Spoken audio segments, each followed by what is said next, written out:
दोस्तों नमस्कार, मेरा नाम है अनूप आकाश वर्मा और आप देख रहे हैं द रिपोर्टर हिंदी। उत्तर प्रदेश विधानसभा चुनाव 2027 की तैयारियों के बीच भारतीय जनता पार्टी के सामने सबसे बड़ी चुनौतियों में से एक केवल विपक्ष नहीं बल्कि अपने सहयोगी दलों की अपेक्षाओं को संतुलित रखना भी होगा। एनडीए में इस समय दो ऐसे सहयोगी दल हैं जिनका प्रभाव क्षेत्र सीमित होने के बावजूद चुनावी दृष्टि से अत्यंत महत्वपूर्ण माना जाता है। एक ओर पश्चिमी उत्तर प्रदेश में जयंत चौधरी की राष्ट्रीय लोकदल है, तो दूसरी ओर पूर्वांचल और मध्य यूपी के कई हिस्सों में अनुप्रिया पटेल की अपना दल एस है।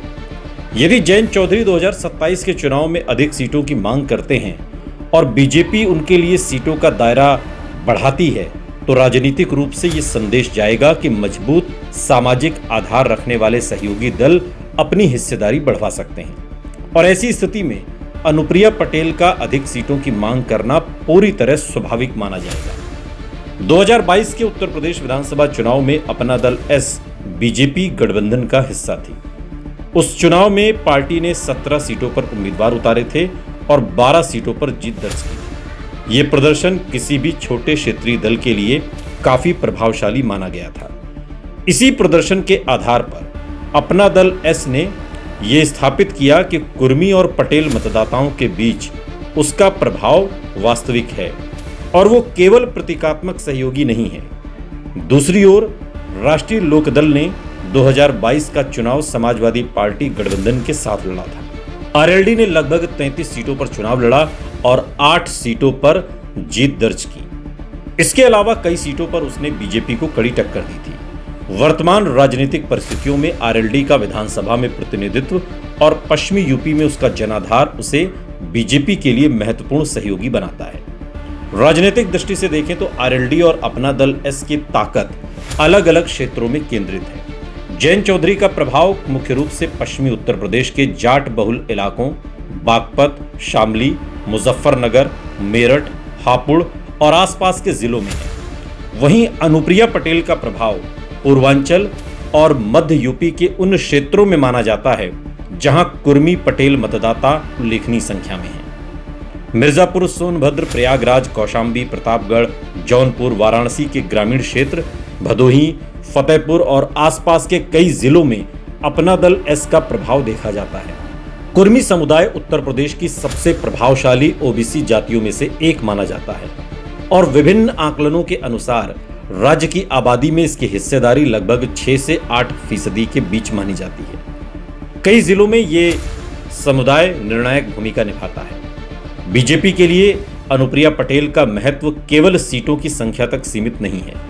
2014 से लेकर अब तक बीजेपी ने गैर यादव ओबीसी राजनीति को अपने विस्तार का आधार बनाया है। कुर्मी समाज इस रणनीति का महत्वपूर्ण हिस्सा रहा है। यदि अपना दल एस एनडीए से अलग होती है या असंतुष्ट दिखाई देती है, तो इसका प्रभाव केवल कुछ सीटों तक सीमित नहीं रहेगा, बल्कि बीजेपी की व्यापक ओबीसी रणनीति पर भी पड़ सकता है। इसी कारण बीजेपी अनुप्रिया पटेल को पूरी तरह नजरअंदाज करने का जोखिम नहीं उठा सकती। यही वजह है कि यदि जयंत चौधरी की पार्टी को 2027 में अधिक सीटें मिलती हैं, तो अपना दल एस के भीतर भी ये सवाल उठना स्वाभाविक होगा कि जब आरएलडी का कोटा बढ़ सकता है तो हमारा क्यों नहीं। राजनीतिक रूप से अनुप्रिया पटेल ये तर्क दे सकती हैं कि 2022 में उनकी पार्टी का जीत प्रतिशत आरएलडी से बेहतर रहा था।